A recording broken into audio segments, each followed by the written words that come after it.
108% in pending bills in one financial year. And we have had stories here about delayed exchequer, etc. We need to get an explanation. Your pending bills have been 2021-2022, it was 2.4 billion. 2022-2023, it was 2.0 billion. 2023-2024, it was 2.8 billion. 2024-2025, it was 5.9 billion. That raises serious concern. What could be the cause of the 3 billion growth in pending bills in 1 year? Prof?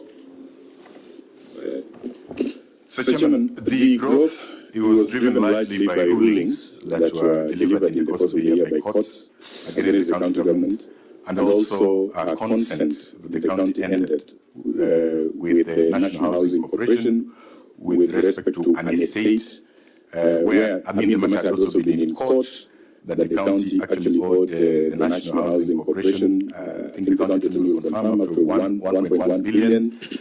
The court ruled, the county entered consent to pay, and so that figure was admitted in our role inventory of pending bills. There were a number of other significant decisions of the court which amounted to pending bills. I remember one from the top of my head of about 480 million and so on. But maybe the county attorney can help explain, because a good number of that was driven by decisions of courts. Okay, so it's real growth. It's not just an issue of timing of exchequer. Even after the reconciliations to take care of the delayed exchequer and the payments that were made, we are saying that there was actually real growth, and that growth was driven by key decisions of the court. Okay, we need to get an answer to that, because in the analysis, the Parliamentary Budget Office indicates that the sharp growth in pending bills in 2024-2025 warrants further audit to establish whether it resulted from delayed exchequer releases or weak commitment controls. You have added another dimension of rulings. You wanted the county attorney to add something. Thank you very much. I think at this point in time, I can only confirm the 1 billion stake. So it is true and correct that between the NSC or between the local authority provident fund and county government of Kisumu, there had been a case, and that figure is coming to 1.540 814 883. I'm only confirming. County Attorney Order through the chair. In the legal news, it says the opening balance was 2.6 billion aid. So where are you getting the figures? We are dealing with what you have. Where is those figures through the chair? Yeah, is that a judgment for the county to pay for the houses? The 1 point, is it 1.1 or 1.5? Chairman, I've referred to a legal dispute that was pending in a file that is being settled at 1.5. That's an award. It's already determined, or it's a contingent liability? That is by consent. It's by consent. That is by consent. So that's one matter, 1.5. Yes. So Chair, you see that's where the problem is. So you know him, he talked about 1.1 billion. He is about 1.5 billion. We are looking at a blank. We don't know what it is that we are dealing with. Chair, one must read it. I heard Senator Tom say, I'm not sure we are ready to engage on these matters, honestly. Because how do you engage with, top of mind, is what I think. How? Chair, and Senator, because looking at the legal views here, and the opening balance in that year under review was 2.6 billion.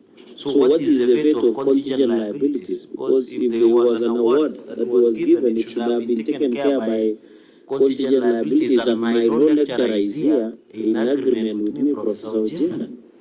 So confused because Yes, what if my lecturer is confused? How was a man? Okay, we were asking for the reasons for the growth in pending bills of 3 billion. So far, 1.5 billion has been referred to. What about the other 1.5 billion? Because legal deals, you have talked of 1.5. So that explains 50% of that growth. What about the other 50%? That is assuming that that was the right explanation. So what about the other 1.5 billion?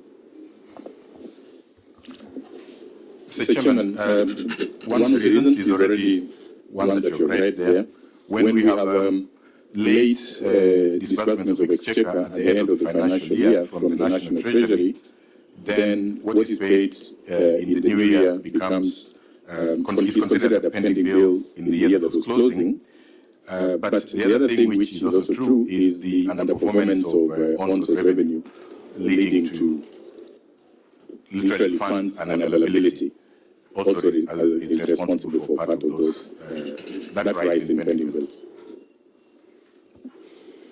When you're doing your transition to accrual accounting, there was a steering committee, and there was supposed to be technical groups under the steering committee, and I believe one of them was to look at your trade payables and how to transition them. Who led that working group? Because in this year you're supposed to have a steering committee, and then you're supposed to appoint different working groups. It was led by the Chief Officer in the department. The Chief Officer, who is in the room?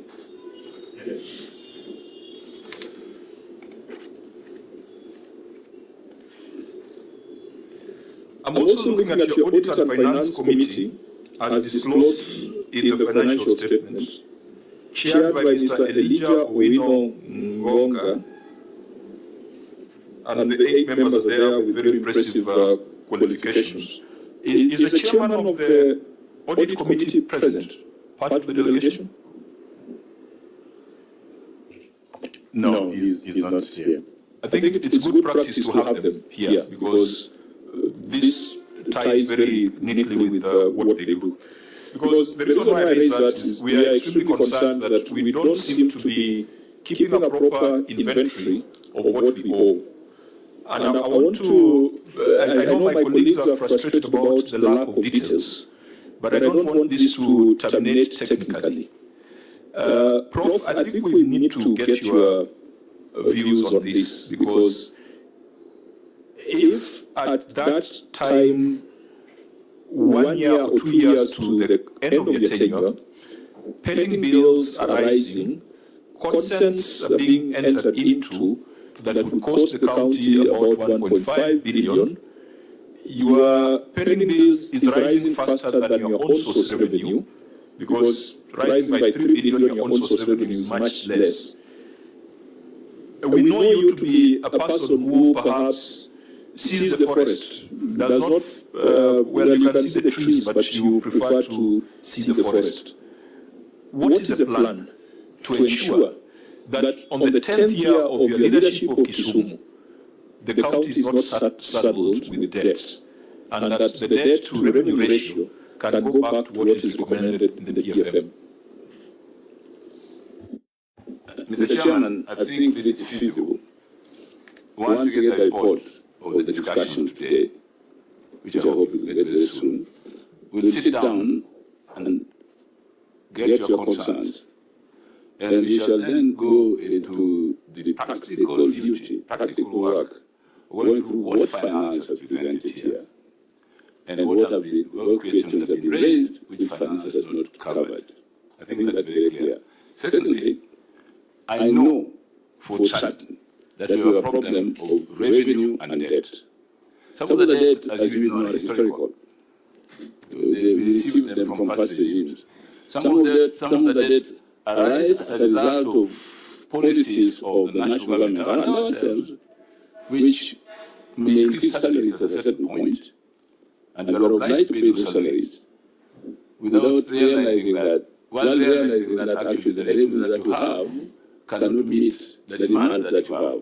These are practical things on the ground that we see. So what, and we would like to find solutions, definitely, and I think this committee can help us find solutions to the national government in this issue. So what I think we do, we go back, having taken the questions and the issues that we raised here, and we come back to the committee with solutions. And if, Mr. Chairman, we cannot get solutions, we'll ask you to help us get them. So I think that, to me, it is a learning process this morning of issues that we have known and covered and we didn't. Secondly, trying to put in place a system of getting information in time. One of the problems that you have in government is sometimes departments make decisions and spend money, but we don't get that information in time. You understand what I mean? I mean, even in the government, you can be a minister, and the departments are spending all kinds of things, and there's a time that you want it, but say, no, this is not ready until this date. So I think that my feeling and my recommendation is that we go back, look at the issue that has been raised, and then come back with responses to those concerns based on the information that we are going to get from talking to these people. Can you answer?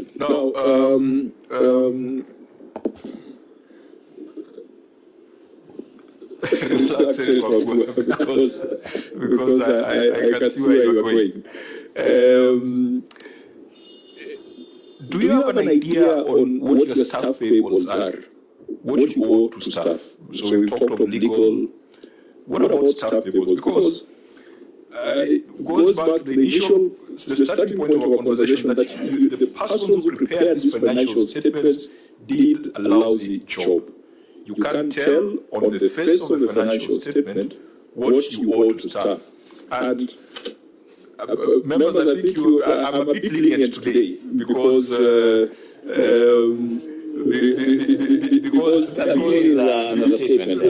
Prof used to sit here. He used to chair this committee. He used to be with us in the house. And when we went to Kisumu, we wished him well, and we continue to wish him well.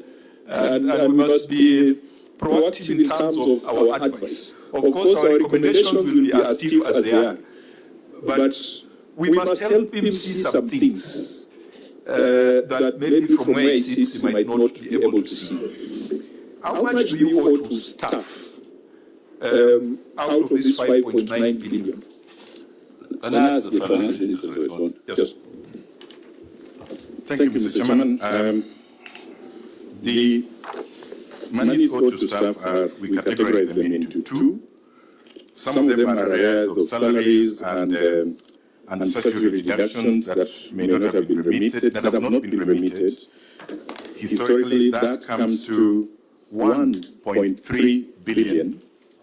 I need to clarify that these, particularly the ones that are owed to the... on a point of order, I think it is safer to continue with what Professor Governor has proposed. Yes. Because we are now going into a dangerous quagmire that will not come out from. We need to discuss it so that when they go back, they prepare a comprehensive report. But the system is going to the same place where you have been. And again, the problem is, you see, he is sinking, and we have no visibility of the vessel that he is sinking in. How do we help him? How are we supposed to help? Because, Chair, he has just dropped a bomb. So this is 1.3 billion staff payables. That is, I mean, no, if you have that document here, then we Chair, I want to persuade you. And I understand. The beauty is that I go to note 20. Yes. Go to note 20 of the financial statements. Because now we want to look at that 1.3 and how it relates to what is in note 20, which has employee benefits obligations. Yes. Chair, as we go there, Chair, can I also request you to get a response from ESC on the status of this guy who prepared these financial statements? Christine, did you get any response? I didn't get the full name of the CPA. Oh, and you still don't have the number? Yeah. Okay, okay. Fine. So see, you're saying the arrears is 1.3 billion, quite a big number. But if you go to note 20 in your financial statement, it has some very alarming numbers there. 5.8 billion. That what you said? Page 46 of the audit certificate. Note 20. No, you don't have it. Not the financial statements, note number 20. Yes.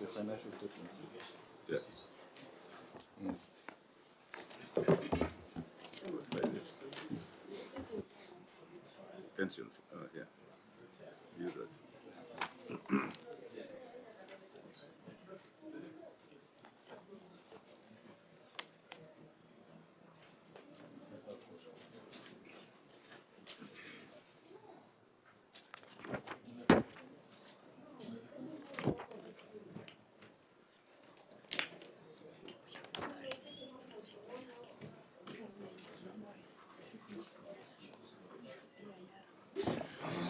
So on note 20, employee benefit obligations.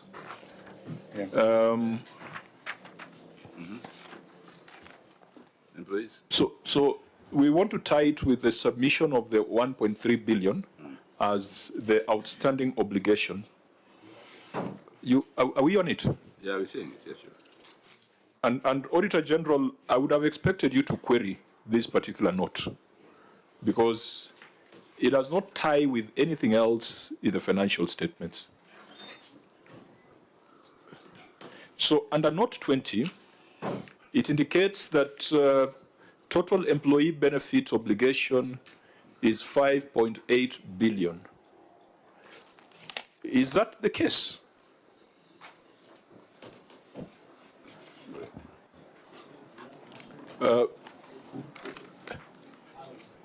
Is that the position? Because I can see LAP fund 417 million, NSSF 5 billion. I wonder how that would be.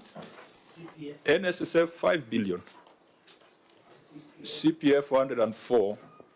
It goes on and on. Insurance cover medical 132 million. Please help us and interpret for us that note. What about these burial expenses of 1,375,000? Yeah, They come from 605. Insurance cover medical are 2. This 132 million. Maybe we can allow them to explain to us the note. Total 5.8 billion. Let the CC explain. I want to say that the NSSF figure is obviously an error. It's not, we don't owe NSSF 5 billion shillings. We owe them around 500 million shillings. And that is how the total bill should have come down to 1 point rather than 5 billion. So I agree with you. It is true the NSSF figure in the financial statements was an error. But Chair, through with I thought this is your document, this financial statement. So have you rectified in any form? Auditor General, how come you didn't raise this matter? Because you have long paragraphs on procurement for culverts worth 2 million, 3 million, but this has not come out. On that. Sorry? Paragraph number 15. We have reported on that. Oh, you have reported on it? Yes. On paragraph? 15. Oh, it's a substantive. On lawfulness. Yes. Okay. Okay, then. But then, I'm then asking you did Chair to the governor, and see, this is your document. When did you realize there is an error, or is it now? This one, note number 20, employee benefit obligations that you don't owe NSS 5 billion, but you owe them 500 million. When did it come to your attention? Mr. Chairman, the OAG noted it, and we are going to make those adjustments in the next financial statements. No, Chair, I don't think that's the way to proceed. Chair, because the summation is correct. When you add up the figures, they add up to 5.8. So the summation is okay. Yes. Now you cannot revise a figure during inquiry. You just say, it's not 5 billion, it's 500 million. You reduce by 4.5 billion, just like that. I mean, Chair, where does that happen? I think what we may need to do, going back to the first point of order you raised, Senator Wambua, we probably might need to generate certain questions around this which the entity should respond to, because they didn't come out clearly in the audit. But now that we are looking at the financial statements, which is proper, which is what we learned from Professor Nyong'O, that you don't just look at the audit report, you must also look at the financial statement itself. The financial statement is generating a lot of additional and supplementary questions, which perhaps we can agree that we whip each other here, or we can agree that we provide the entity with an opportunity to respond to them in a much more specific manner. And I think we are not here just to whip the professor and his team. We are here to find ways of ensuring that the people of Kisumu get paid, your employees are getting paid, but you also have visibility on what it is that you owe your employees and your service providers. So, because the more we ask, the more slippery the slope becomes. So now, and the starting point was the quality of the financial statement and the competence of the signatories to the financial statements. That's why we are where we are. So I don't know whether the same parties are the ones signing the next set of financial statements. Are they the ones who signed the ones that you're looking at, Auditor? Chair, CRF is signed by the Chief Officer. Are you asking for the current year? Yes, for the current. Yes, I believe they are still the same. They are still the same. So, Prof, you see what you must do. You must make sure that the signatories to your financial statements are people who are in good standing with their professional bodies. Because the mistake is theirs, but then the embarrassment is yours. So you must make sure that they don't make those mistakes so that the embarrassment also does not come to you. Senator Dulo, you wanted to make some contribution? No, Chair. I think we have not done very well as far as this query is concerned.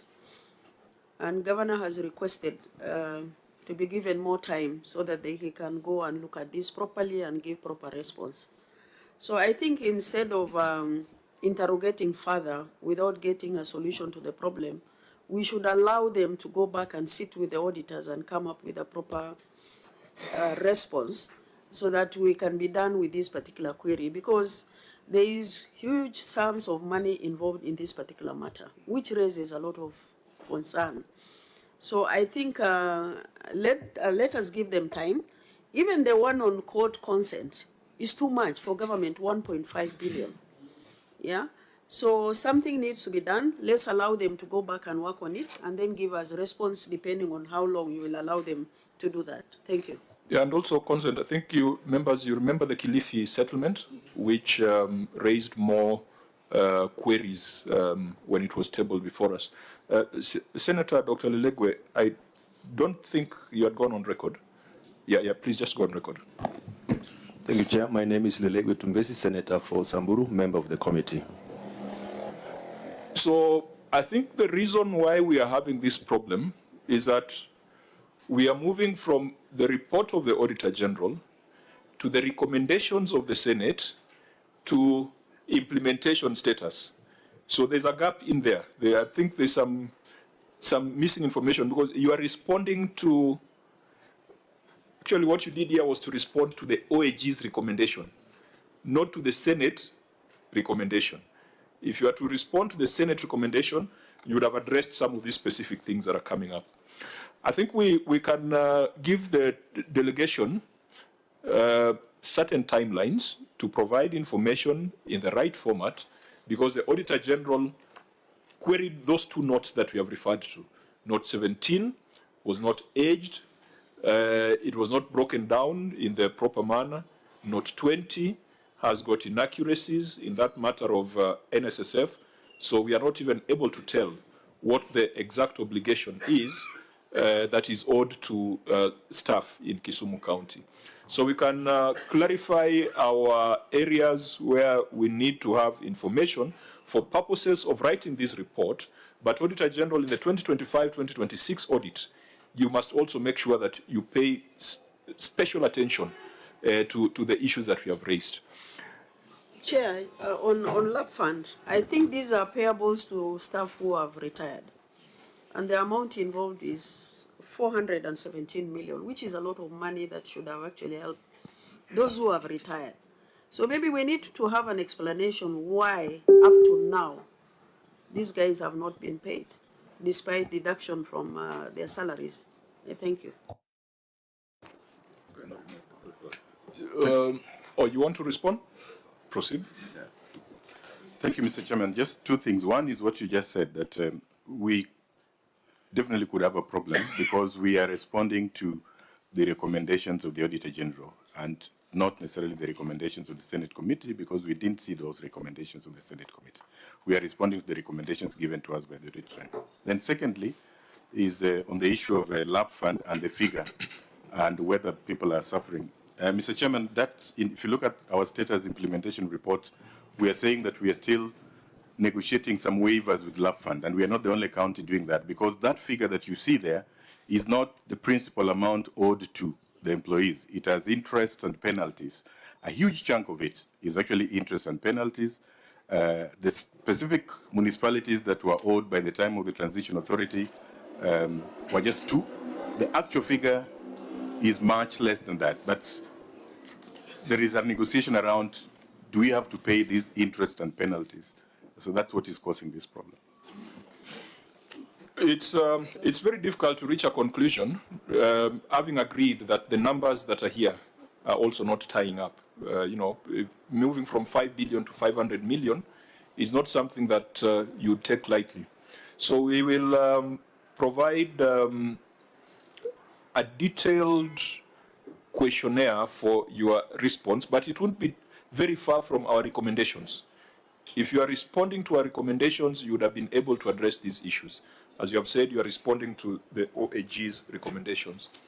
And again, under Note 20, you've got retirement benefit, asset, and liability applicable to pensions. And you've got that narration down there.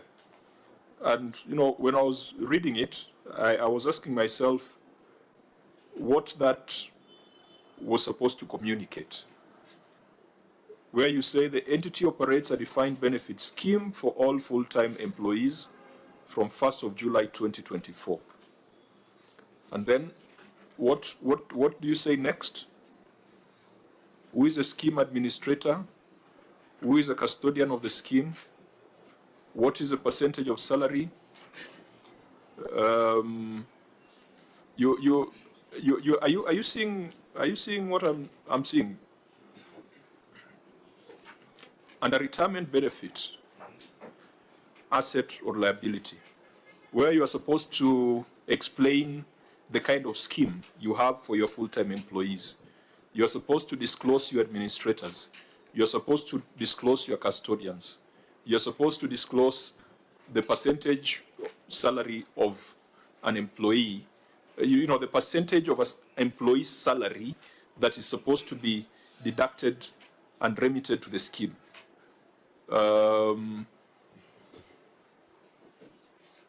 You are supposed to disclose who did the actuarial valuations, because this is a defined benefit, not a defined contribution. I'm just pointing your attention to that disclosure was not proper. And Auditor General, is that material? Is it a material disclosure on the manner in which they treat their retirement benefit liabilities? Yes, it is. Okay. Yes. So it is something that they need to provide precise information on. Yes, in any case, because it's one of the requirements in that template, they should have given the information as required. Thank you. Okay. Prof, are you seeing my point? And yes, I see your point, required. Mr. Chairman, and I don't see why that information cannot be made available, because the retirees are known, and when they retire, those records are kept by the finance department. So I think given time, we can provide that. Okay, members, yeah, I think I've listened to Senator Dulo and the need for us to provide timelines and specific questions that the entity should respond to, which we can consider as a committee, or we can ask the auditor to deal with in the 2025-2026 audit cycle. Since a number of the other issues in this report had been dealt with by the County Assembly, and in view of that difficulty in getting proper verifiable records to close some of those non-conformances, perhaps we might need to give the entity some time, if you agree, on specific outstanding issues in the executive report, particularly on pending bills or trade payables, particularly on obligations to staff, the retirement benefits arrangements in Kisumu County, because I think those are serious risks that, Prof, you wouldn't want to leave office and then employees say that their retirement benefits are not accounted for. We have seen cases where even gratuity cannot be paid to outgoing staff because it was being deducted but not remitted. And I think for a governor who's coming to close of term, those two should be very critical things that you look at on a daily basis. How much you owe suppliers, your contingent liabilities or litigation in progress and how it can affect the entity, and what you owe your staff.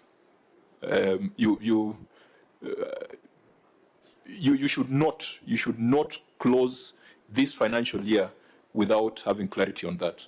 Professor Jenda. Chair, I just wanted to add, I note the issues you have set out for governor. I think my bigger concern, and I just wanted to note this, governor, as you exit, that it's a very glaring concern that if you look at your schedule of on-source revenue, for instance, parking fees has gone down from 98,551,263 to 113,548. What is wrong? And number two, property fees. And I know that a lot of properties you have set out, you have leased out to private entities to collect rent, has gone down from 20,447,000 to 2022-20 to 6 million. What is happening? Much as you've grown revenue to 2.7 billion, some of those concerns are so glaring, given that market, for instance, you have new markets. Why would you be having, market fees has gone down to 56 million from the 60 million the previous year. I think these are just concerns that are highlights that should be of concern to you as governor as you exit, so that at least we have, clearly some of these financial streams should be going up, given the fact that there are property developments in Kisumu that are live, that are going up. So there's no reason why they are collecting less when last year they are collecting more. There's no reason why there are no cars in Kisumu when I know there are more, and parking fees 113,000 and it was 98 million. Where is the 97 million? where is this money? Yeah. Okay, Professor Genda has gone to the receiver of revenue report. It was part of our agenda for today. I think he was apprehensive that the meeting is ending without us having looked at the ROR. But we'll make one or two comments on ROR before we close, over and above the specific questions that he has fielded. Senator Wambua? Chair, very briefly on the issue of the executive report, I have just 3 issues because you said we try and shed some light. One, Governor, first things first, you cannot have people preparing your financial statements who are inactive in their profession and they're not in good standing in their own profession. Because, I mean, what do you expect? If you cannot take care of your own professional obligations, then how will you take care of county issues? Whatever administrative action you decide to take on those ones, I will actually I will actually recommend, Chair, that perhaps these two should not prepare those documents that are brought before us because they have put us in a lot of mess. Secondly, on the issue of trade payables, let's have a proper document that is even aged so that we can have a proper engagement on who is it that is owed how much money by the county, what is the payment plan. I had the CC giving us a percentage of achievement of a payment plan. I would rather he gives us an achievement, a percentage of the total owed amount, how much of the total owed amount has been paid and who has been paid for what services delivered. Lastly, Chair, is on the issue of a staff obligation. Now, perhaps this is where we should draw the line. You see, Professor Governor, when I look at the cumulative monies owed to employees from Love Fund and Love Trust, it's almost 500 million Kenya shillings. And there's no explanation for it. It's just a figure that comes to us. There's no explanation to what's happening and why it is happening. Whatever it is that we do, Governor, and I am praying God that a few months from today, I may be seated where you are seated from Kitui. Whatever it is that we do, let's just be humane. Let's just do. I never understand why any entity, whether county or national, would deduct money from people, and that money at retirement does not help those people. It's actually robbery for those people. That's what it is, and it's not right. I thank you. Chair, maybe since we are doing in a few, maybe on receiver of revenue, one quick one. I have seen, Governor, the revenue potential of Kisumu. I can see there was an increment in the previous year of 1.5 billion. It went to 2.7 billion in 24-25, up from 23-24, with significant drop that Professor Tom Ogenda has alluded to. And it is, you should be able to tell us why that sudden drop in some of those items on this receiver of revenue reports. Number one. Number two, what is the status of the, we did pass FIF, Facility Improvement Act. You should tell us whether your systems in the hospitals have been automated. And then finally, the revenue potential of on-source revenue, and I know your people know, under CRA should be 28.2 billion, considering this a city county. But you are only collecting 2.7 billion. What is this massive shortfall of close to 26 billion that we are missing the target? And I know there are many revenue streams that the CRA Commission of Revenue Allocation, the revenue streams had been maximized. Because, for example, Governor, in conclusion, if, for example, you are seeing parking fees dropping from 98 million, in fact, it dropped from 22-23, it was 99.4 million. In 2023-24, it dropped by 1 million to 98.5 million. But in 2024-2025, it came down to 113,548 shillings. That is a drop of almost 97 million.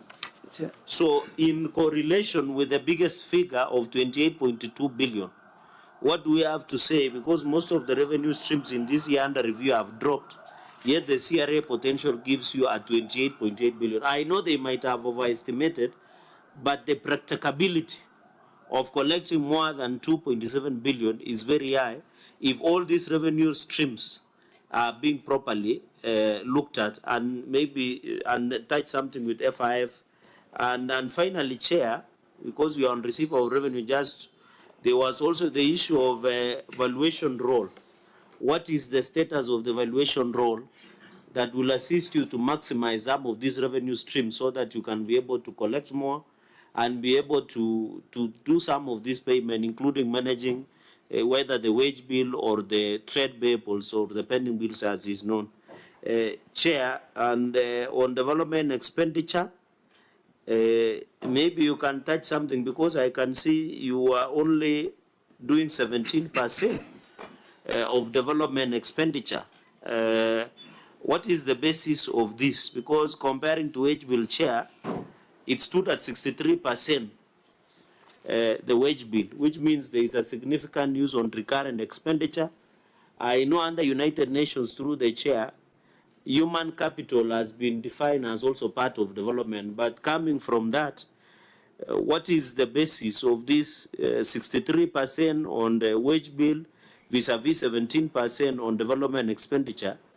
So that I know your argument could be you inherited a lot of employees from municipalities that were there, and therefore you could not fire anybody. You had to retain them for some time. But how are you going to handle this? And I hope Professor Ojenda is noting some of these questions, because if he intends to be the governor of Kisumu City County, these are some of the questions that may roll over to the next financial year. Chair, I yield back. Okay, you've asked questions that cut across the ROR and the executive report.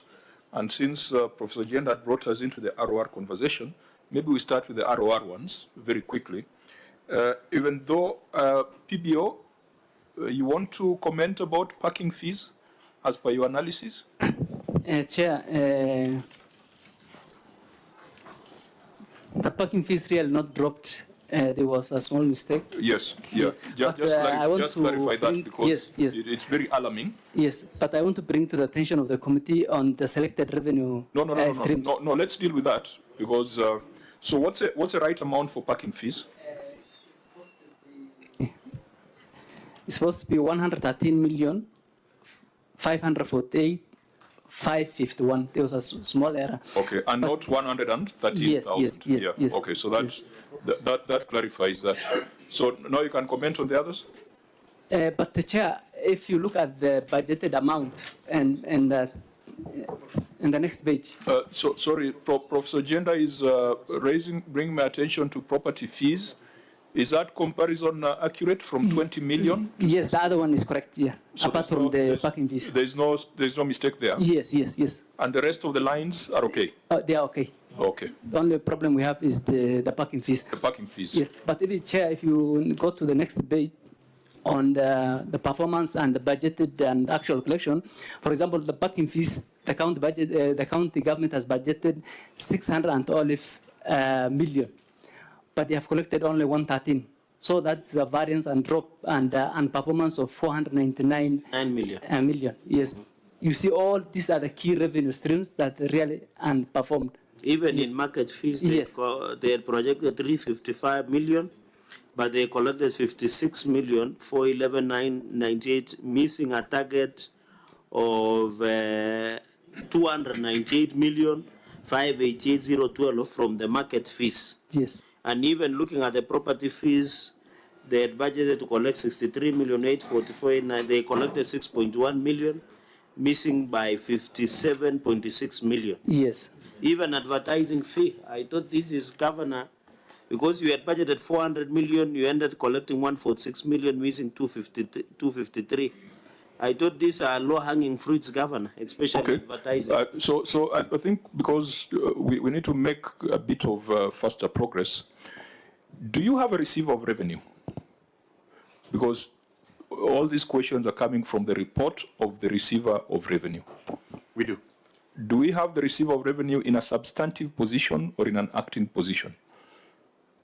Is the acting chief executive of the Kisumu County Revenue Board, and the Public Service Board is recruiting the substantive one. They actually advertised, and I think they're interviewing. Because the Auditor General has queried lack of a substantive receiver of revenue. The gentleman who was signed here as the receiver of revenue, I think it reads like Nandi David. Nandi David is present?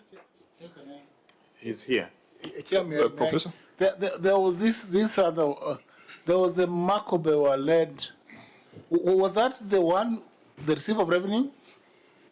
The one that was chaired by Dr. Makobewa?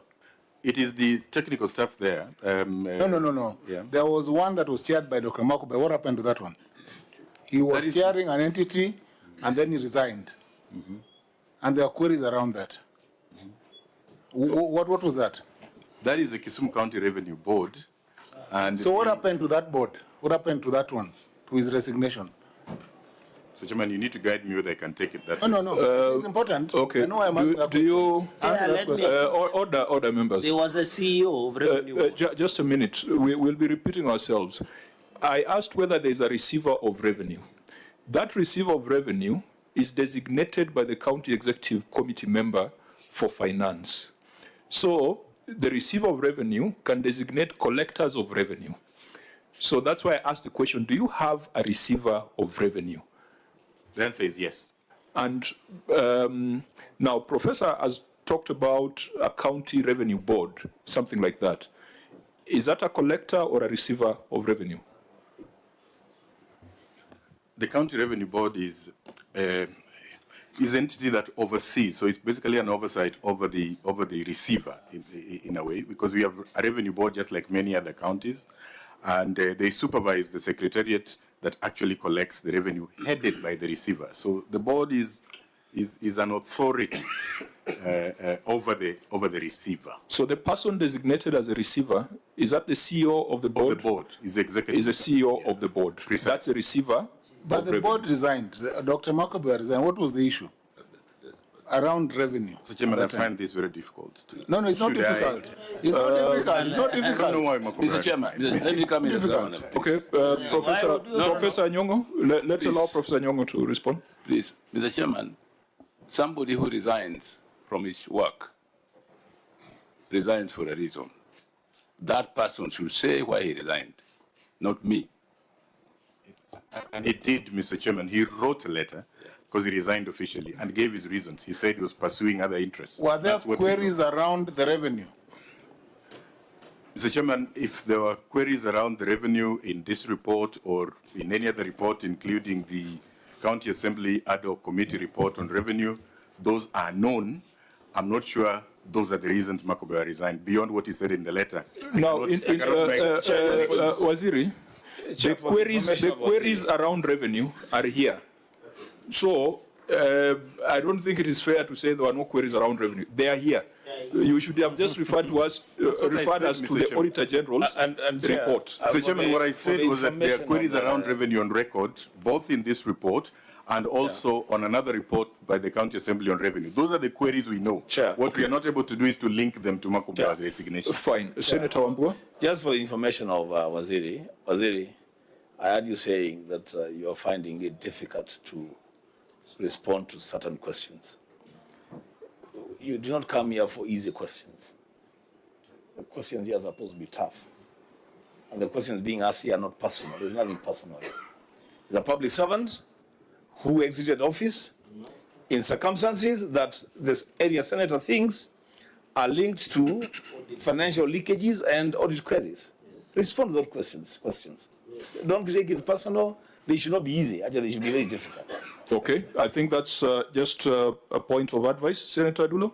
No, I just wanted to know who is your receiver of revenue. The Chief Executive of the Revenue Board, currently Mr. Philip Adundo, at that time David Nandi. Both of them are inside here. So Nandi David is no longer the receiver of revenue. The current receiver is Philip Adundo, who is also here. There is also a problem with your ROR statement, and Auditor General, you should have flagged this. Look at the signatory to the ROR. Is that a member of ISPAC? Is an associate member allowed to sign off financial statements? I'm believing that whatever is written there is an associate membership. What does an associate member mean? Daktari from the Treasury. Is an associate member of ISPAC allowed to sign off financial statements? Normally, the associate member is one who has not, meaning does not have the qualifications of an accountant. He has not completed the CPAC, meaning the Certified Public Accounts of Kenya. So he cannot be a member of the ISPAC. So it's just allowed to be an associate. Christian, ESCC?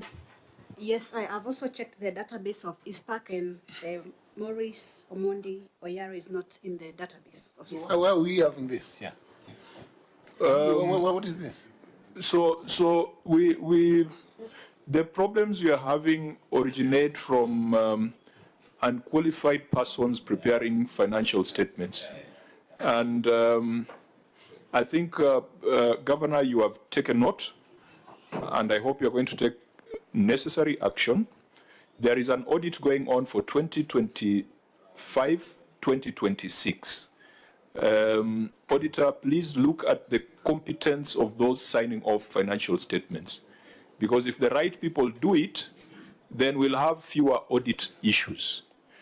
Perhaps in the remaining 3 minutes, maybe just ask Professor Nyong'O to respond to 2 of the issues that were raised. Maybe a general comment on revenue performance, and then finally on the fiscal responsibility, where 63% of your revenue goes to salaries. 63% is extremely high. Maybe just comment on those 2 issues then before we close this session.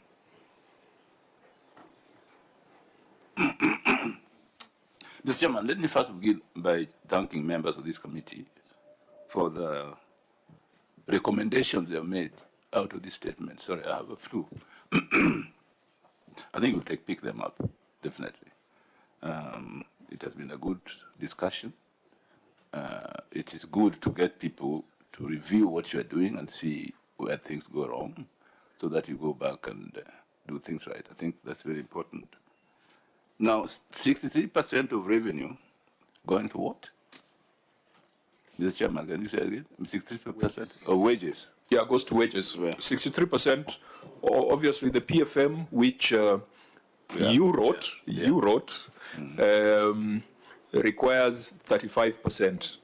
You are at 63%. Yeah, no, you see, counties which are municipalities have a problem. We do have a problem because these people were given terms permanent and pensionable.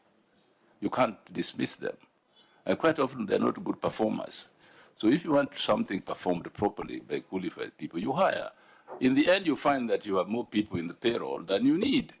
And yet you cannot fire those people that you found there because they are permanent and pensionable, and you can't deny them of their terms of self-service.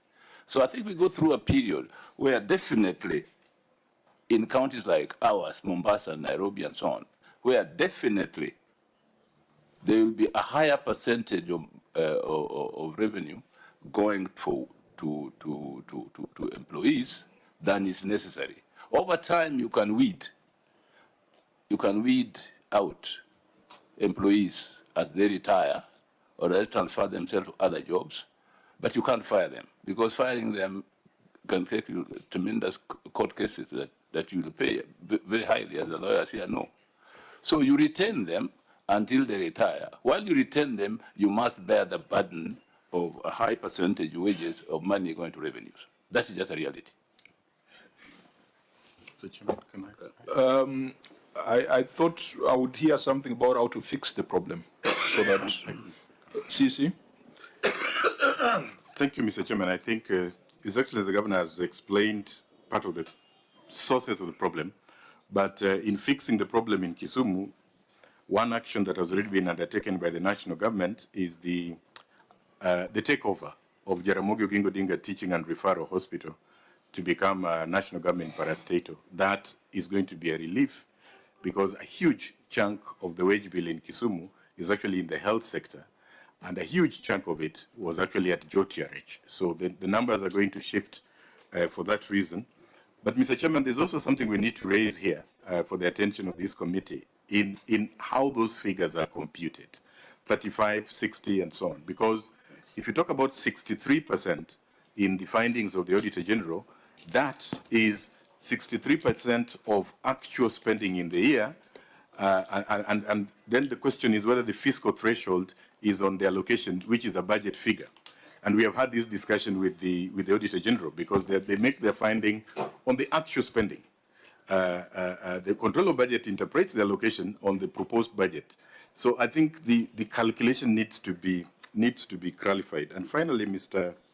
See, revenue is defined in the PFM Act. Yes. So it's a percentage of revenue, not percentage of budget. So that should not be contentious. Thank you, Mr. Chairman, for your guidance. Finally, on the question of potential, that's another thing that we really need to point out, because the Honorable Senator said correctly that the Commission for Revenue Allocation places our potential at more than 20 billion. Mr. Chairman, and we need help from this committee, because we have contested this figure with the Commission for Revenue Allocation to show us, because if you look at that number, it is an outlier in the entire 47 counties. And we have gone with the CRA even into the workings of those figures, and it relates to certain calculations that were made by the CRA in terms of the registration of businesses in Kisumu, which numbers we are questioning, because how is it possible that the CRA number is so different from the National Treasury number, which is 7 billion. So we have gone into a lot of discussions with CRA, because they say, by the way, that out of the 20-something billion they expect Kisumu to collect, about 20 billion should come from SBPs and outdoor advertising. And it is based on a database that they used for business registration in 2013. So this is a problem that I think needs to be corrected. But Waziri, what is the integrated revenue management system? Because that then, the auditor says that invoices from your integrated revenue management system shows variances between unpaid and paid invoices, and that your system generated invoices of 15 billion. Is that a national government system, or that's your county system? The integrated revenue management system, IRMIS. Mr. Chairman, those have been explained, and we have an entire report where there was multiple generation. But it's your system. It's our system. But it's, so then it needs to be cleaned up. Yes, because and we have cleaned it up. If the auditor finds you have invoiced 15 billion, then he has no reason to doubt your potential to collect the 20 billion. Mm-hmm. So you also have some cleaning up to do internally, especially if it is your system. And I think, Auditor General, you must continue probing this matter, because what is invoiced should correlate with what is paid. And with accrual, if it was invoiced and not paid, doesn't it sit there as a receivable? So now you have receivables of 15 billion coming from your system. And Prof will be handing this over to another governor, and they'll think that he was joking. I think you're right. We have had a program. We introduced a system, these technologies that are now used for collecting revenue. And the sellers spoke very high of the system. And these were what I call a reputable company. So we started using this system, and after about 2 months or so, more than that, 6 months, we realized that really this system was not solving our problems. I can't go into the details. One of the reasons why we fired the Revenue Board was this, because the Revenue Board was supposed to make sure that this system works. But unfortunately, it wasn't working to our interest. So our experiment failed. Well, it's humbling to agree that something failed. Politicians don't like accepting that. We shall communicate the specific issues that you still need to address for this committee and advise the Auditor General on matters that they will deal with as substantive issues in 2025-2026. But Prof, please make sure that never again are you questioned about the professional competence of the signatories to your financial statements. That sounds inversely proportional to your reputation. Chairman, I promise that we shall scrutinize these people that goes into those positions. The problem is that we relied so heavily on the Public Service Board that we didn't want to question their choices. But I don't think they too were wrong. I think people who pretend to be something else cover their route very carefully. But in the end, you find that you are dealing with the wrong person. So we have to be very careful and do checks on people before we hire them. So to my colleagues who wish to move from the Senate to become governors, you can now see the landmines that you are going to encounter. Any closing remarks? I was once a senator and a chairman of this committee, so I can please join us in the county government to implement what you've been saying here. I think that's why you're getting a bit of grace from us. Otherwise, the temperatures would have been slightly higher than they were today. Any matter in closing?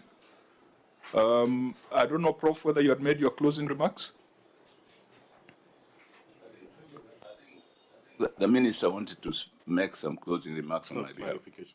What is it? Clarification? Yeah, because there was an issue and we just needed to correct the records. David Nandi, who signed the receiver of revenue financial statement, the receiver of revenue report, is actually a member of ISPAC number 31821 and is here.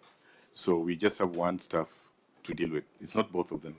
David. No. If it's a receiver of revenue, there has to be somebody else. It is a report of the receiver of revenue. So there has to be somebody else with the professional responsibility co-signing the financial statement. So his membership cannot validate that financial statement. And please, I meet so many unemployed CPAs in Nairobi, in Isiolo. It does not mean that you must only employ people from Kisumu.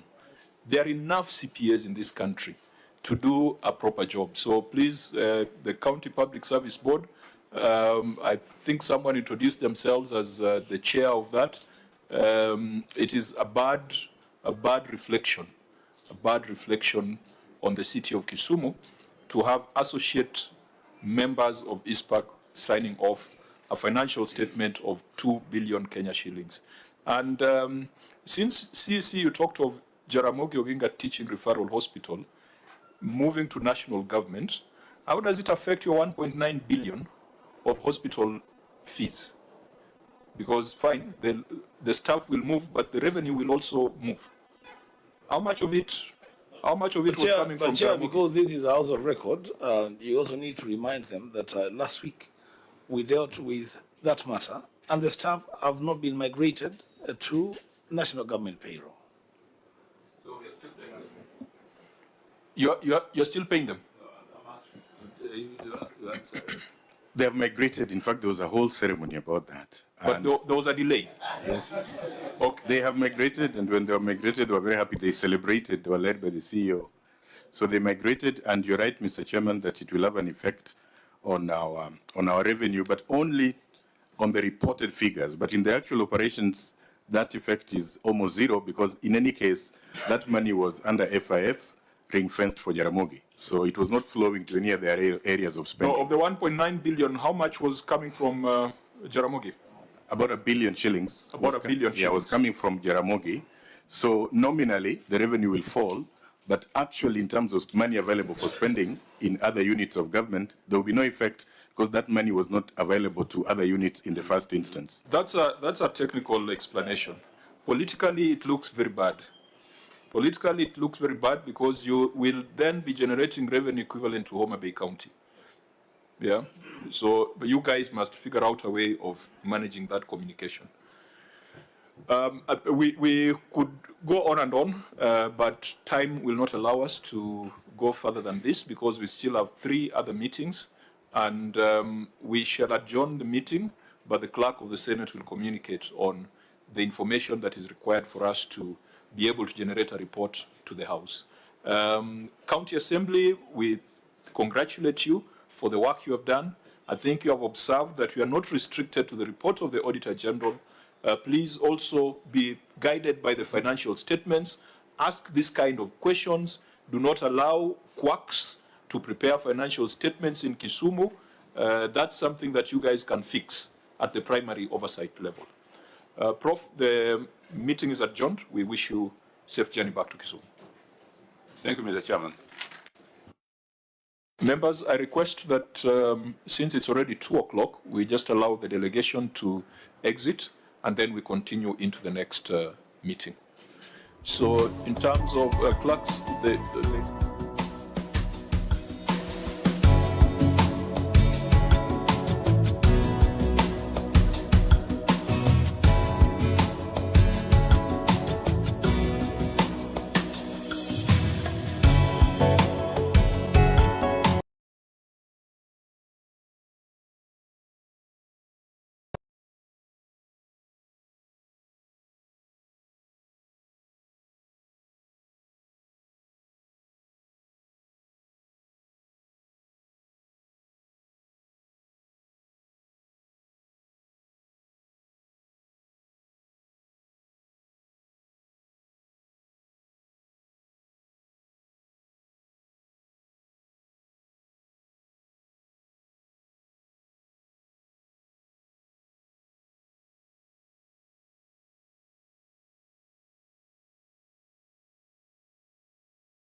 the financial year 26-27.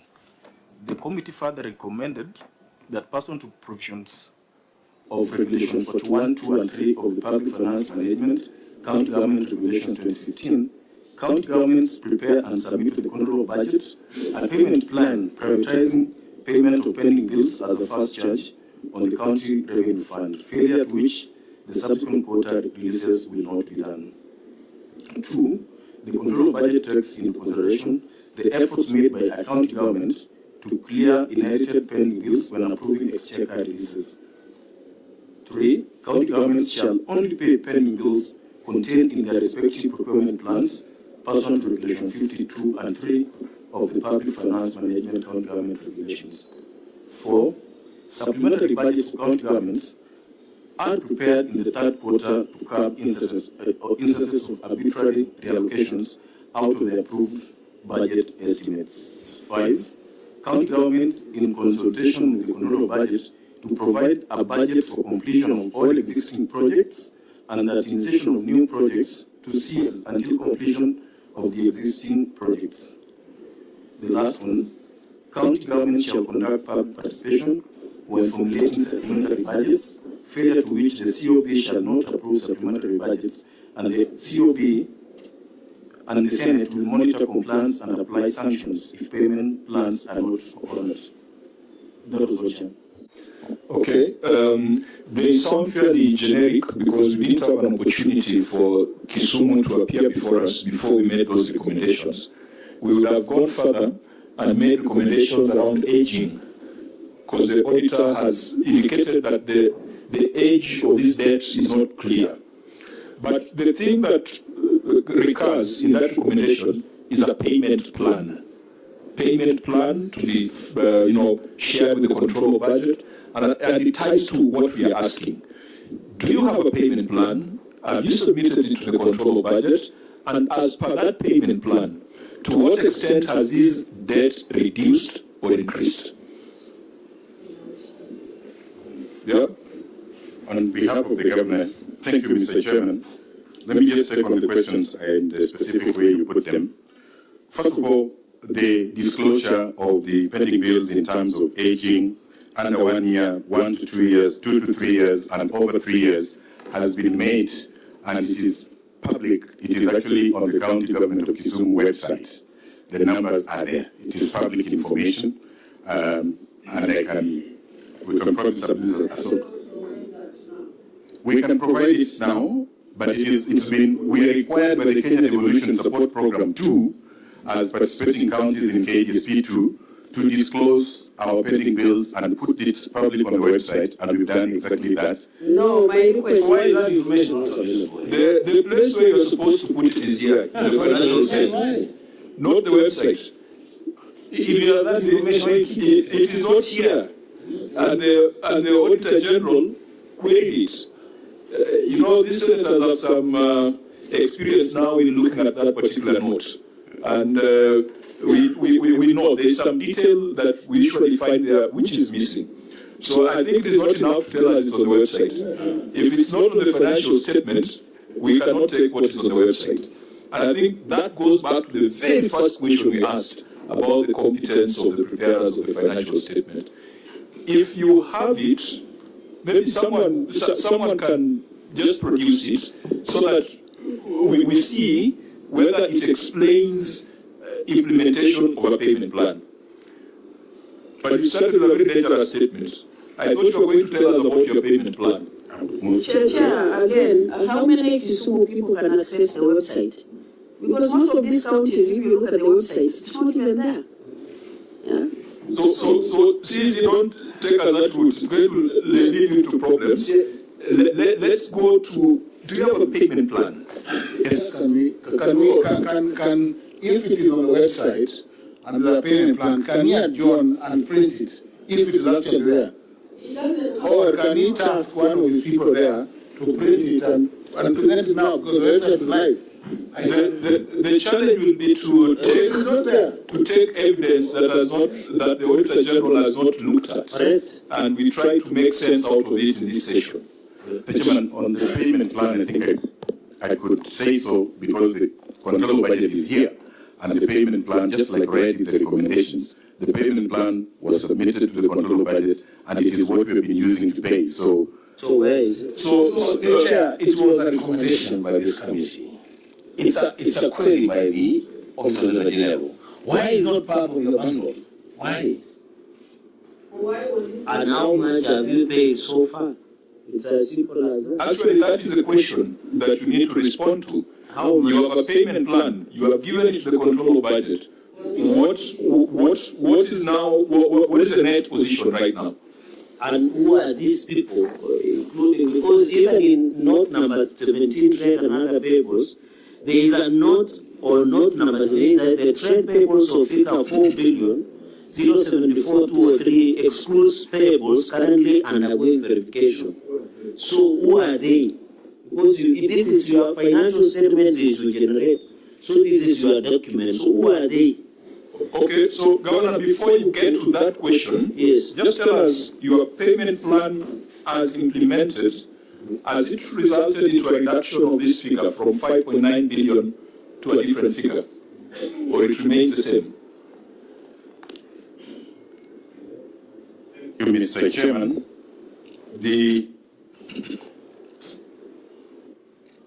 pending bills performance for the year in terms of payments, in the plan, we intended to pay up to 1.9 billion shillings. That was the total amount of the plan, divided under development and recurrent of 1.2 billion, staff claims of 33 million, and salary and other statutory arrears of 701 million.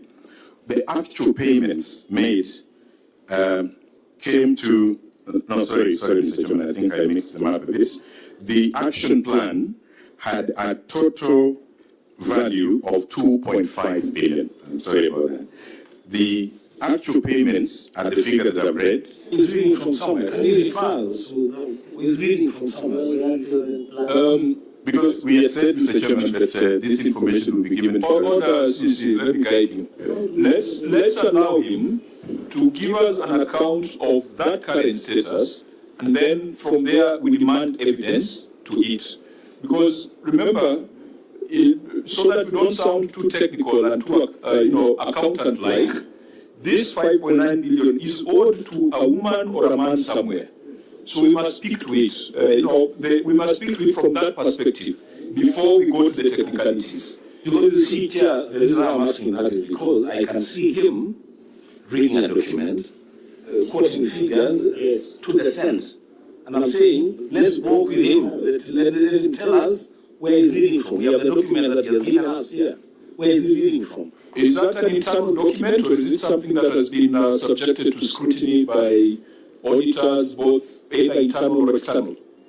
Mr. Chairman, we said in our status report that these reconciliations will be available to the auditor at the audit of this financial year. So I'm just reading an internal document, but I think this information, because the payments were made by the controller budget, this information is obviously also with the controller budget. So members, can we allow him to give us the picture? He says he had a plan of 2.5 billion. He has not told us how much of that plan has been paid. Chair, with all due respect, the auditors are supposed to look at that and verify. We are not on the ground, so we cannot listen to a document that we don't have, and we will verify it. Okay. Yes, Chair, if you rule that we need to hear from that gentleman, and he needs to make reference to that document, then in all fairness, maybe he should circulate that document to the auditors first. We get their opinion, so that we take information that does not create any doubt from the side of the auditors.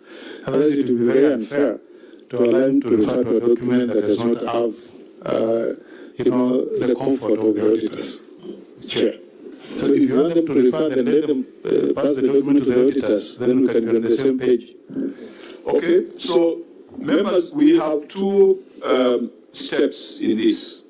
There is this public inquiry that we are holding, which perhaps helps the people in the counties to understand the intentions of their government. And that's why we're asking this question. There is the next step of making our recommendations. and we cannot make recommendations without relying on documents that are properly, signed off and properly reviewed. So, Senior Counsel, I agree with you that we cannot make recommendations on this matter without the governor circulating a proper document before us. But for the sake of that public interest, we want to establish whether there is some movement in, or there is some progression in settlement of pending bills. You have heard the way Professor Jenda, who's the area senator, has spoken with passion. We just want to find out whether things are getting worse or things are getting better. Honorable members, If you rule that chair, and we don't want to countermine your decision, then let him share that document, soft copy, then we can ask questions on it. Okay, now I want to give directions that if that document is available. Yes, since I'm the senator and this is oversight, my concern, the reason why I raise this is because we, on the ground, we hear that there are particular suppliers who are paid and not others. And that's why we need to see that list. And there are particular ones and not others. I think, Chair, that has been the tradition for neatness is that the county government has said there was a payment plan submitted to COB, Control of Budget. We need now to speak to 5.9 billion, telling us how much they have. You have asked the right question, Chair, that how much has been paid and who are these people. And based on aging analysis, because we know first in, first out, FIFO. So we need to know, because apart from the semantics around it, there is a businessman or woman from Kisumu who has been owed for some time, and they really want to know whether they have been paid or not. That is now, we will avoid the technicality part. So can the CEC, that is being given to COB, the payment plan, how much has been paid? Chair, you remember on several occasions, many entities who have appeared before us have always submitted how much has been paid to who, and how much is pending, and who are these companies, and including even the timeline. I remember the last entity that appeared here, even the timeline, others in 2013, 2014, 2018, 2019. So can we get that? If we get that, I think we'll make an headway. Members, I think we are saying the same thing. We are saying the same thing. Let's, Prof, you have got a big team around you. Your CC says there's a payment plan. Is that payment plan available and can it be circulated? Your CC says an amount has been paid as per the payment plan. Is it possible to get the schedule of payments as per that payment plan? I believe that's what you're asking for, honorable members. So, is it something that is ready and available for circulation? Thank you, Mr. Chairman. On behalf of the Governor, yes, the figures in terms of what has been paid is available. We can circulate. What perhaps we don't have right now is the list of individuals who have been paid, which, if given some time in the course of the day, we can give, because we didn't carry the list of who was paid how much, the suppliers and the contractors. I cannot lie that we have it here. You see, Chairman, that's the problem that we find ourselves in. What the CC is saying is that he can circulate a document, I've not seen it, you've not seen it, that tells you we are paid 1.2 billion Kenya shillings.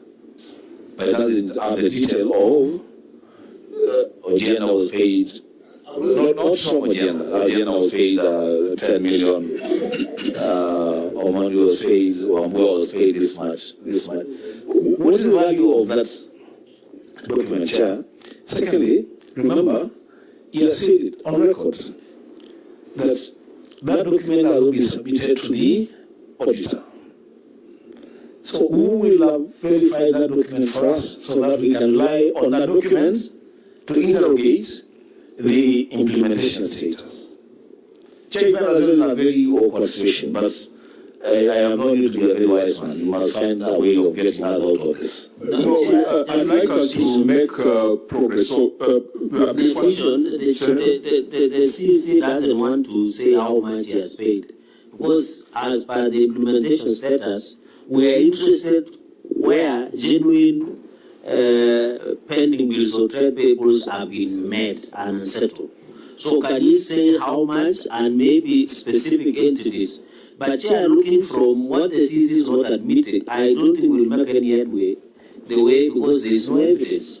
So you can direct that this matter, the governor can come back to provide further clarity, because now we are just shooting in the dark. The governor has taken oath, and he said he's going to say the truth and nothing but the truth. So his oral submissions, I think, are admissible. But there are three things the committee is asking for, which you need to tell us whether we can get it now or not. The payment plan, the schedule of payments, and also that aging analysis, which your officer says is on the website. Those three things are important for us to make proper recommendations on this. But to avoid a situation where a conversation around the livelihoods of the people of Kisumu is terminated on technicalities, I want us to come back and perhaps consider the oral submissions. The evidence can come and we can consider it as we write our report.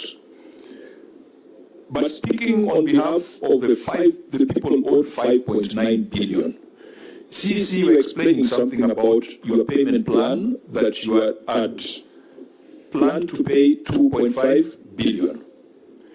You did not tell us how much of that was paid. How much of that was paid? Thank you, Mr. Chairman. I was reading the pending bills performance as handed over to me internally. We had an action plan which had a value of 2.5 billion, and the actual paid amounted to 1.9 billion, achieving a pending bills performance ratio of 76%.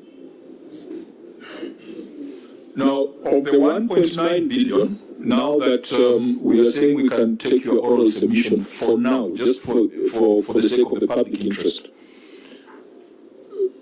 how do you break it down in terms of the age of the debt that was settled? Was it current? Was it historical? But Chair, I think we are mixing up issues here. We are not getting what is the total amount of pending bills for Kisumu County. And CEC is saying, having paid 1.9 billion, it's 70% of the total outstanding. Yeah, 76. So how do we arrive at that? Because we are not able to verify. Stop throwing numbers, because 76 is a percentage of the plan, isn't it? Not a percentage of the total. You're right. Yeah, so don't use numbers, don't use percentages to look good. Let it go on record, so that in the interest of those people of Kisumu, those figures that we're discussing here are only available through the CC. We don't have those figures. Yes, and we will give direction that they must be provided and they must be subjected to scrutiny and they must be made public. Senator Professor. As the CC presents the report, can he highlight how much of those spending bills go back to the tenure of the first governor, the oldest during Ranguma's time? How much of those bills go back to Ranguma's time when he served as governor of that amount?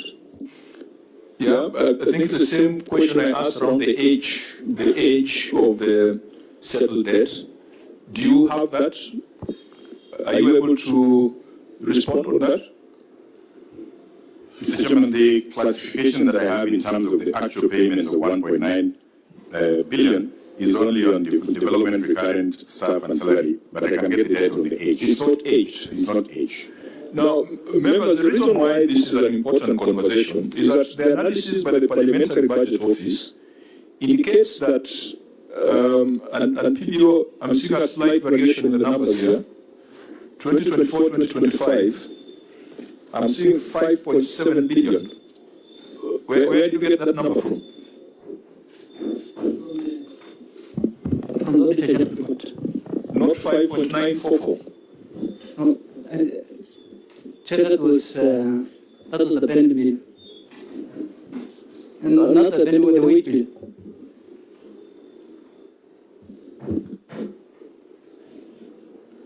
Oh, yes, you're right. Yeah, you're right. I withdraw that. The Parliamentary Budget Office tells us that in 2024-2025, you closed at 5.9 billion. The prior year, 2023-2024, you closed at 2.8 billion.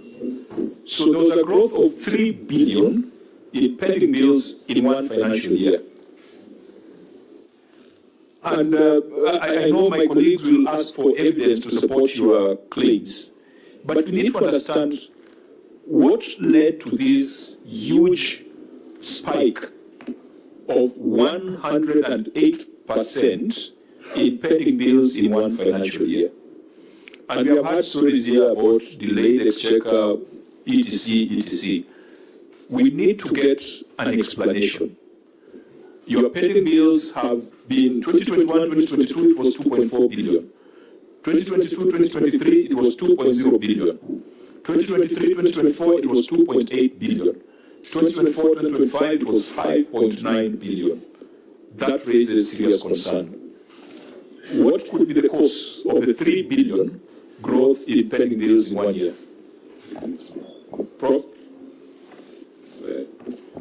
Mr. Chairman, the growth, it was driven largely by rulings that were delivered in the course of the year by courts against the county government, and also consent the county entered with the National Housing Corporation with respect to an estate where, the matter had also been in court, that the county actually owed the National Housing Corporation, I think the county will confirm, up to 1.1 billion, and the court ruled, the county entered consent to pay, and so that figure was admitted in our roll inventory of pending bills. There were a number of other significant decisions of the court which amounted to pending bills. I remember one from the top of my head of about 480 million and so on. But maybe the county attorney can help explain, because a good number of that was driven by decisions of courts. Okay, so it's real growth. It's not just an issue of timing of exchequer. Even after the reconciliations to take care of the delayed exchequer and the payments that were made, we are saying that there was actually real growth, and that growth was driven by key decisions of the court. Okay, we need to get an answer to that, because in the analysis, the Parliamentary Budget Office indicates that the sharp growth in pending bills in 2024-2025 warrants further audits to establish whether it resulted from delayed exchequer releases or weak commitment controls. You have added another dimension of rulings. You wanted the county attorney to add something. Thank you very much.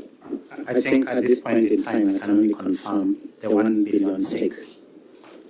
So it is true and correct that between the NSC or between the local authority provident fund and county government of Kisumu, there had been a case, and that figure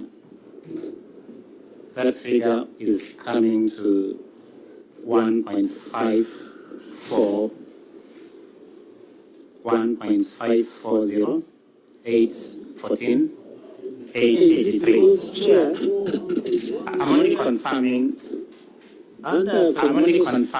County Attorney Order, through the chair, in the legal news it says the opening balance was 2.6 billion 8.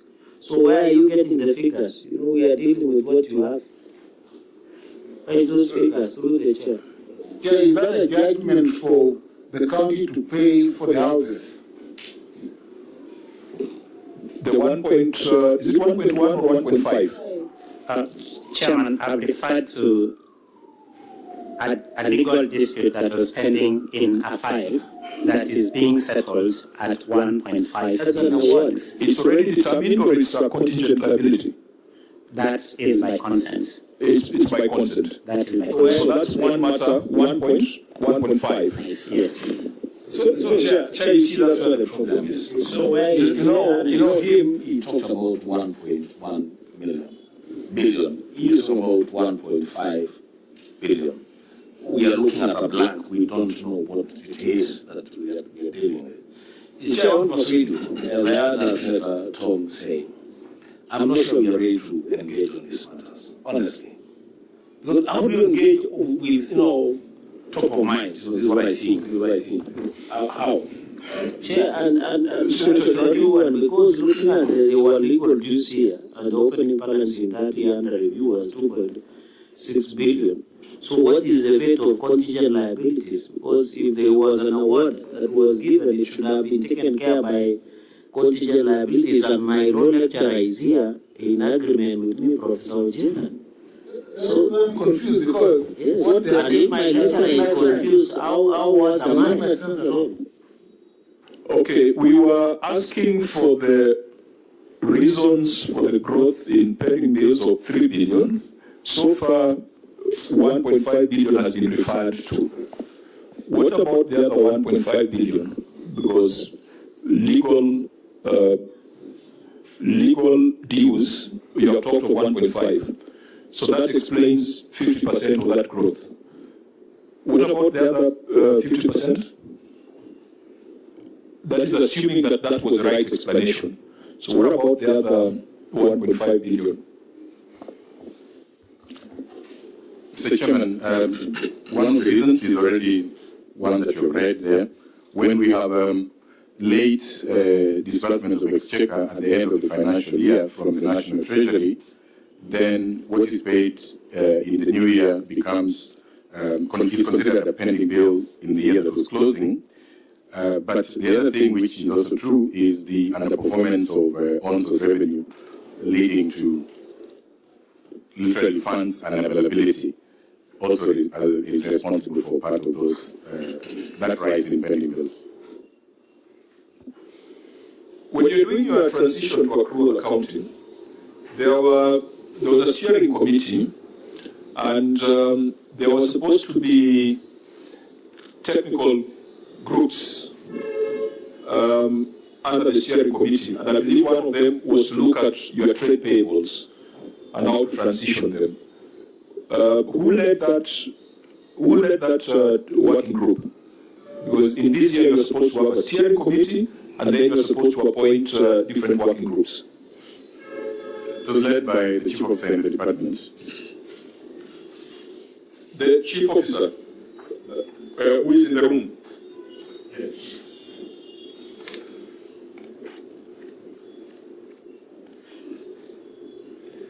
I'm also looking at your Audit and Finance Committee as disclosed in the financial statements, chaired by Mr. Elijah Owino Ngonga, and the 8 members there with very impressive qualifications. Is the chairman of the Audit Committee present, part of the delegation? No, he's not here. I think it's good practice to have them here because this ties very neatly with what they do. Because the reason why I raise that is we are extremely concerned that we don't seem to be keeping a proper inventory of what we owe. And I want to, I know my colleagues are frustrated about the lack of details, but I don't want this to terminate technically. Prof, I think we need to get your views on this, because if at that time, 1 year or 2 years to the end of your tenure, pending bills are rising, consents are being entered into that would cost the county about 1.5 billion, your pending bills is rising faster than your own source revenue, because rising by 3 billion, your own source revenue is much less. We know you to be a person who perhaps sees the forest, does not, well, you can see the trees, but you prefer to see the forest. What is the plan to ensure that on the 10th year of your leadership of Kisumu, the county is not saddled with debt, and that the debt to revenue ratio can go back to what is recommended in the PFM? Mr. Chairman, I think this is feasible. Once we get the report or the discussion today, which I hope we'll get very soon, we'll sit down and get your concerns, and we shall then go into the practical duty, practical work, going through what finance has presented here, and what questions have been raised, which finance has not covered. I think that's very clear. Secondly, I know for certain that we have a problem of revenue and debt. Some of the debt, as you know, are historical. We received them from past regimes.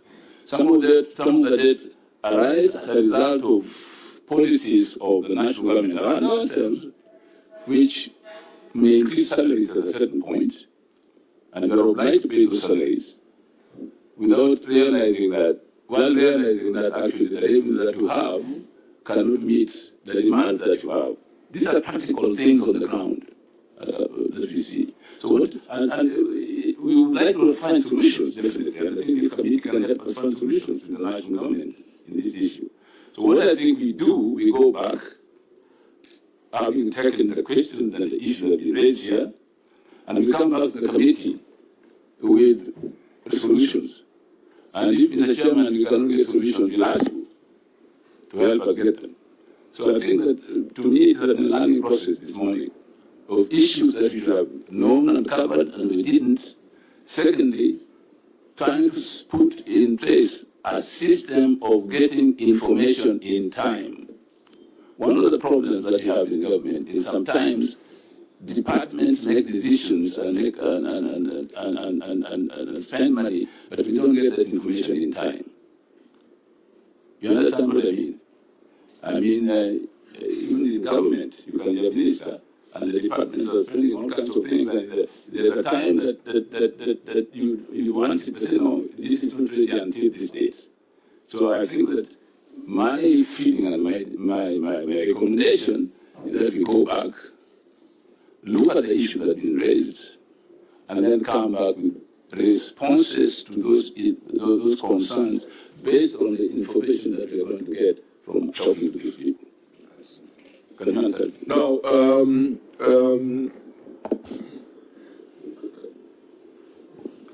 relax, because I can see where you are going. Do you have an idea on what your staff payables are? What you owe to staff? So we've talked of legal. What about staff payables? Because it goes back to the starting point of our conversation that the person who prepared these financial statements did a lousy job. You can't tell on the face of the financial statement what you owe to staff. And members, I think I'm a bit lenient today because because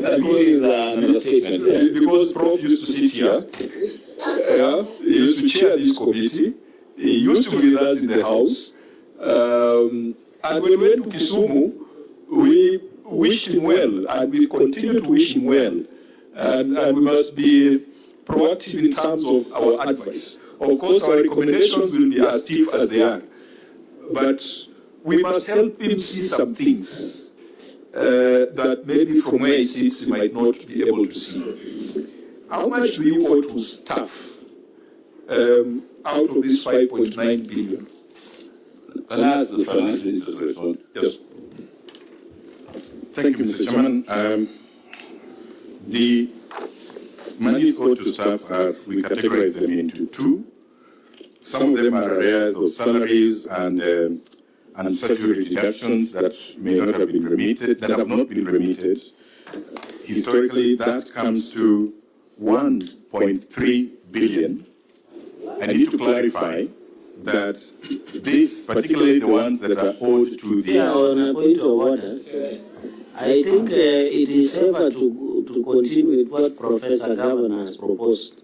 Yes. Because we are now going into a dangerous quagmire that we will not come out from. So we need to discuss it so that when they go back, they prepare a comprehensive report. But the CCM is going to the same place where we have been. And again, Chair, the problem is, you see, he is sinking, and we have no visibility of the vessel that he is sinking in. How do we help them? How are we supposed to help them? Because, Chair, he has just dropped a bomb. 1.3 billion staff payables. That is, I mean, no, if you have that document here, then we Chair, I want to persuade you. And I understand. The beauty is that I go to note 20. Yes. Go to note 20 of the financial statements. Because now we want to look at that 1.3 and how it relates to what is in note 20, which are the employee benefits obligations. Chair, as we go there, Chair, can I also request you to get a response from ESC on the status of this guy who prepared this financial statements? Christian, did you get any response? I didn't get the full name of the CBA. Oh, and you still don't have the number? Yeah. Okay. Fine. So since you're saying that arrears is 1.3 billion, quite a big number, but if you go to note 20 in your financial statement, it has some very alarming numbers there. 5.8 billion. Page 46 of the audit certificate. Note 20